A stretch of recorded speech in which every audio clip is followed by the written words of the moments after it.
Hello YouTube, my name is James Clem, this is Rising Potential. Welcome to Red vs. Blue Season 10 Episode 14 review. Doing this review by myself, just to get it out. I apologize that, well, first off, you can't really hear the gameplay because this is actually a screen capture recording of one of my fan open lobbies I did about almost 2 months ago. And if I were to put on audio, it probably would lag and you could hear like my voice echo numerous times. So I decided to mute the gameplay. We're playing, I believe this is just SWAT on Countdown, so just a normal gameplay of Halo Reach HD. I apologize that this episode's review is coming out pretty much a week late. Last Monday I was going through a lot of shit, which really isn't no excuse, but the good news is I have a new channel up and running called Rising Potential, which is what this channel is called, and which is what this video is on. Which channel? This channel. What? This video is on Rising Potential. All future videos I do will probably be on Rising Potential, along with Anderson in action. He's along for the ride. It's going to be me and him collaborating it up, but for now it's just me doing a video of this, so I hope you enjoyed my review. Once again, as usual, the link to the video is in the description, and episode 15 is coming out tonight, the day that I record this and release this, and I do intend on doing that right after this video. So I hope you enjoy my thoughts, and yeah, I hope you like my review. So let's get started. First off, this review was short. This episode was really short. But I looked at these RVB episodes in different perspectives, and you have to appreciate what they give you in every episode. And there was a lot in this episode that I did appreciate, and there was a bit that I did not appreciate, but we'll get into that. So right off the very beginning, we start in the flashback CGI freelancer portion.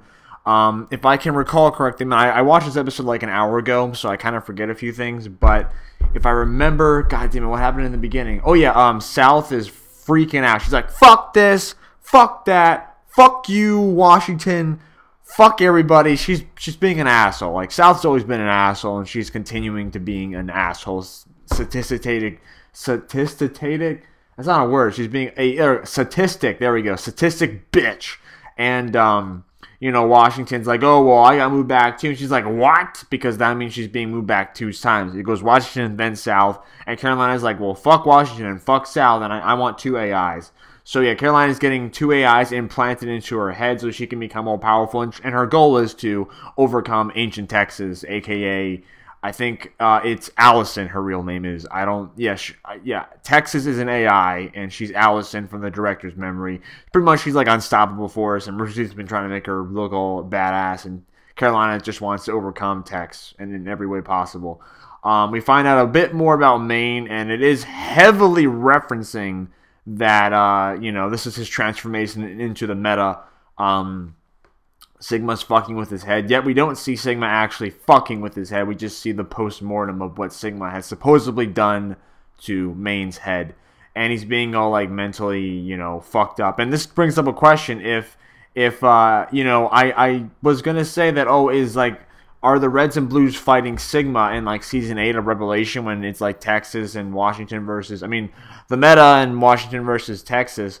Was that really Maine fighting, or was that Sigma? But then I remembered in Season 6, Sigma was killed in the EMP blast, so that was Maine fighting, but that was him fucked up. And as we can see, he's struggling to keep his sanity in this episode. So, is the real Maine locked up somewhere, or is he just permanently mind-fucked? So, I thought that was interesting. And if the real Maine could come back, I think that'd be pretty cool to see the real Maine maybe fight his corrupted self version. I think that might be kind of cool.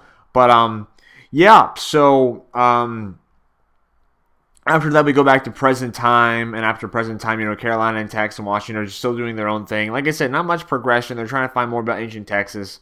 But, yeah, then we go back to the flashback scene, and then Carolina wakes up and she wants to challenge Tex. So, overall, not much happened in this episode, honestly. Story progression-wise, not much. Actually, nothing happened story progression-wise.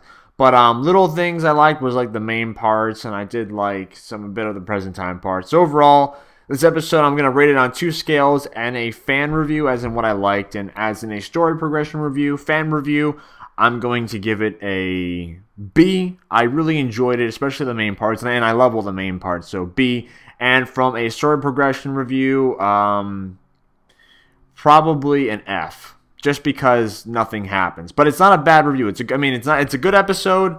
just nothing happens. Thank you for watching. Let me know your opinions on episode 14 of season 10. Stay tuned for episode 15 of season 10, where I have the entire crew back. So stay tuned, and thank you for watching. I hope you enjoy Rising Potential, all the content coming up with me and Anderson in action. I promise you it will be an awesome ride. Thank you for watching, and I hope you like our new video outro. See you people in the next video. Bye.